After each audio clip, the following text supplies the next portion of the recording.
আসসালামু আলাইকুম।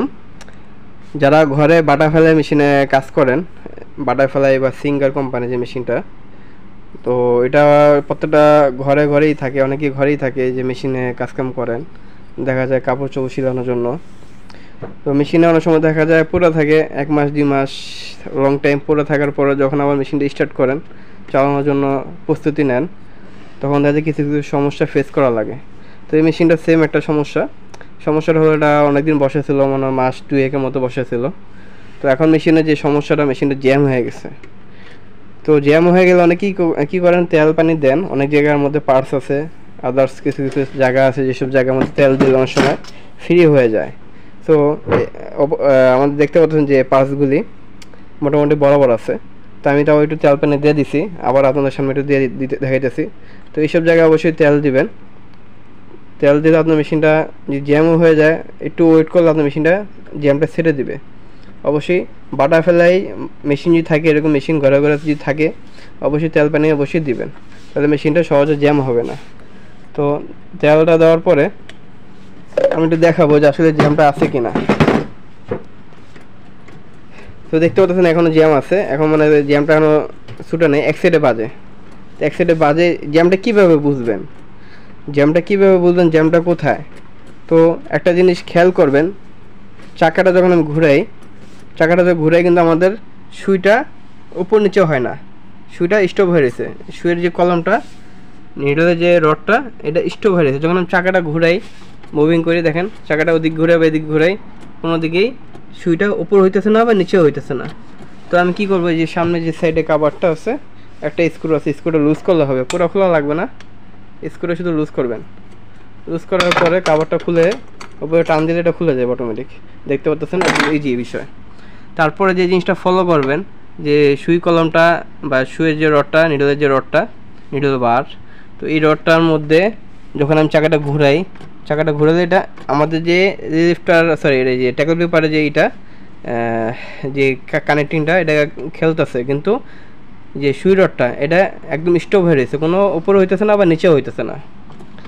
দেখেন, একটু ক্যামেরাটা আমি ক্লিয়ার করে দেখানোর চেষ্টা করতেছি, একদম স্টপ হয়ে রয়েছে, একদম জ্যাম হয়ে রয়েছে, কোনো দিকে যেতেছে না, উপর দিকে না নিচের দিকে। তো এই সমস্যাটা হলে কী করুন, যদি আপনাদের কাছে যদি জম স্প্রে থাকে, জম স্প্রে, এটাকে ডাবল হুডটি বলা হয়, ডাবল হুডটি, বা আপনার যদি অয়েল দিলেও হয়, অয়েল দিলে, যদি মেশিন অয়েল, আর কি মেশিনের তেল যেটা পাওয়া যায়, তেলটা একটু দিয়ে দেবেন। আমি একটু তেলটা এই পাশে দিলাম, এবং কি উপরে তেলটা একটু দিয়ে দিলাম দুনো পাশে। অবশ্যই একটু বেশি করে দেবেন তেলটা। দেওয়ার পরে একটু ওয়েট করবেন, যদি পারেন ঘন্টাখানেক ওয়েট করলে ভালো। তো আমি একটু ওয়েট করবো, এটাকে ওয়েট করার পরে আমি একটু চাকাটা ঘুরিয়ে দেখবো জ্যামটা ছাড়ছে কিনা। তো আমাদের যে অয়েলটা দেওয়ার পরে আমি একটু ওয়েট করছিলাম 3 মিনিট, 3 মিনিট কি 4 মিনিট হয়ে গেছে, আমি তেলটা দিয়ে একটু ওয়েট করছি। যদি পারেন আধা ঘন্টা ওয়েট করলে ভালো, আর একটু বেশি ওয়েট করলে সমস্যা না। যদি পারেন জম স্প্রে দিতে, তো আমি জম স্প্রেটা দিছি, আমার কাছে জম স্প্রে আছে, যার কারণে আমি জম স্প্রেটাই ব্যবহার করছি। তেলও দিছি, তারপরে আমি জম স্প্রেও দিয়ে দিছি। তারপর পরে আমি যখন 3 মিনিট পরে একটু খেয়াল করেন, আমাদের যে জমটা দেখা যায়, জমটা একটু কালারটা চেঞ্জ হয়ে গেছে, একটু কালারটা দেখেন, রেড রেড কালারটা দেখা যায়, একটু লাল লাল কালারটা দেখা যায়। তো জমটা হালকা হালকা কেটে গেছে, কেটে নিচে দিয়ে পড়ে গেছে, দেখতে পাচ্ছেন তেলের সাথে মিশে গেছে।